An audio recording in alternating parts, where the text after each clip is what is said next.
내가 홍보 잘하고 마케팅 잘해서 사람 모으는, 일단 처음에 사람 오게 하는 거 잘한다. 소통 그때는 중요하잖아요. 제가 아까 말씀드린 거는 소통이 했을 때 뭐가 중요하냐, 새로운 고객을 유치할 때 중요한 게 아니라 단기 계약자에서 장기 계약자로 전환되는 거, 그 부분은 확실하게 소통이 중요한 것 같아요. 분명히 단기적 수요는 있을 거라고 봐요. 다만 그걸 어떻게 홍보하고, 그리고 그것도 중요한 것 같아요. 인테리어 비용을 저는 써야 된다고 봐요. 왜냐면 인테리어를 어떻게 하느냐에 따라서도 사람들을 소통할 때 그 영향을 받는다고 봐요. 근데 양평은 라운지하고 업무 공간이 확실하게 분리되어 있습니다. 사람들이 소통하기 편해요. 그 앉아 있는 사람한테 바로 말 걸 수 있어요. 처음에는 말을 걸다가 얘기가 길어지겠다 하면은 커피 한잔 할래요? 하면서 라운지 가세요.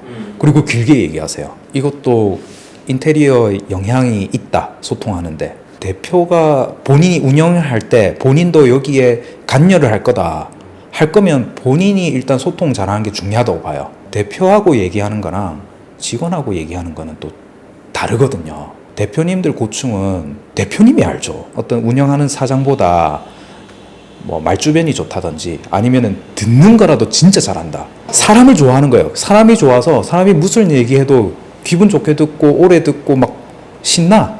즐겁다는 게 느껴져. 또 말하는 사람 입장에서도. 그런 직원이면은 정말 좋죠. 근데 그런 사람을 찾기가 쉽지 않을 겁니다. 일주일에 한 두세 번만이라도 꾸준하게 나와서 사람들하고 대화하려고 하고 인사하려고 하고 서로 또 사람들하고 이렇게 소개시키려고 하는데, 중요한 거는 절대 강제성이 느껴지면 안 됩니다. 말도 일부러 내가 소통하려고 이런다라는 느낌도 주면 안 돼요. 정말 자연스러워야 되거든요. 그래서 이게 쉽지 않을 거예요. 저는 진짜 그 사람이 뭐 하는지 궁금해요. 이제 오늘은 이어폰을 안 끼고 라운지에 나오신 거예요. 처음이에요. 여태까지 이어폰을 끼고 나오시니까 말을 못 걸었는데, 근데 이제 편하게 정말 궁금해서 궁금했던 걸 물어봤죠. 어떤 일 하시냐 하고. 이런 식으로 저는 다른 대표님들한테 저 실례 안 된다면 혹시 뭐 어떤 일 하시냐, 또는 뭐 하는 것 같으면 혹시 IT 쪽이세요? 뭐 이렇게 먼저 물어봐요. 저는 이제 진짜 그분이 하시는 일이 궁금해서 물어보고, 아 그렇냐, 정말 신기하다 하고, 뭐 예를 들어서 그러면 이제 그 대표님도 뭔가 저를 알려주려고 하세요. 이렇게 검색하면 이게 나온다. 그러면 이거 왜 그러냐 궁금하잖아요. 그래서 물어봐요. 그러면 그렇게 또 대화가 자연스럽게 이어져요. 이 사람을 궁금해해야 돼요. 진짜 진심으로. 이 사람 뭐 하는 사람이지? 근데 다만 문제는 뭐냐면 여기서 내가 말을 어떻게 이어가느냐. 그리고 얼마나 내가 길게 들을 수 있느냐. 그러니까 듣는 걸 얼마나 좋아하느냐. 결국에 처음에는 말은 내가 하지만 나중에는 내가 듣는 걸 더 많이 해야 되거든요. 그래서 내가 얼마나 듣는 걸 또 좋아하느냐. 그게 좀 중요한 것 같아요. 공룡 오피스에 갔더니 너무 괴롭히더라고요. 그런 케이스가 있죠. 다른 브랜드에 저는 제가 양평에 어떤 분이 그런 얘기를 하셨어요. 내가 사실은 다른 공유 오피스에 있다가 왔다. 근데 본인은 1인 룸을 썼대요. 완전히 단절된 공간. 그런데 커뮤니티를 강제하는 느낌을 받았대요. 거기에 있는 매니저가 연락을 문자나 카톡으로 계속 한대요. 일주일마다. 무슨 요일에 몇 시에 무슨 모임이 있습니다. 평소에 인사도 안 했대요.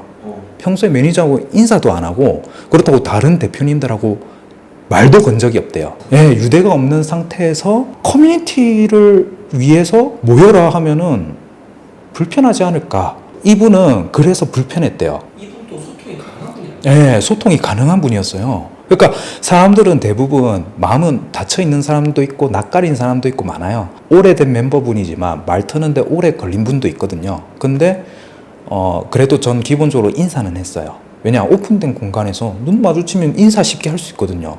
인사한다고 괴롭히는 건 아니잖아요. 또 인사 정도는 인사한다고 손해볼 게 없다고 봐요, 저는. 그래서 인사는 하다가 이제 나중에 혹시 불편한 거 없으시냐 물어봐요, 제가.